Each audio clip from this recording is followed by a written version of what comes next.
Hello good morning guys सबैजनालाई नमस्ते अनि ह्याप्पी माघे सङ्क्रान्ति पनि भन्न चाहन्छु। आज चाहिँ माघको 1 गते पहिलो दिन अनि हामी चाहिँ यहाँनिर रनिङ गर्नको लागि यहाँ चौरीमा झरिरहेको छौँ तम्बर नदी छेउमा।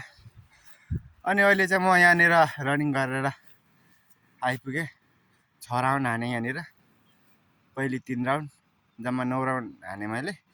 अनि मनिष भाइ चाहिँ उता हान्दै मनिष भाइ गरेर स्पिड भाइ स्पिड। अब यहाँनिर पुसअप पेल्नु पर्ने छ। मन्टो हल्लाउँदै आउँदैछ भाइ, कुदा अझै 1 राउन्ड हान्ने किन हान्ने गल्यो। म 9 राउन्ड हान्दा पनि गले छैन र भाइ 1 राउन्ड हानेको।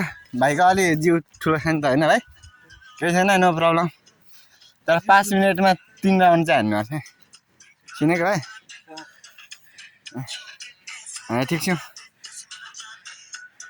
अनि हाम्रो गाइजहरूले केही भनिदेऊ न त माघे सङ्क्रान्तिको बेला। ह्याप्पी माघे सङ्क्रान्ति। सबैजना मजाले माघे सङ्क्रान्ति बनाउनु होला होइन। अनि त्यहाँ कमेन्ट लेखिदिनु होला ह्याप्पी माघे सङ्क्रान्ति भनेर। ह्याप्पी माघे सङ्क्रान्ति सबैजनाले। ल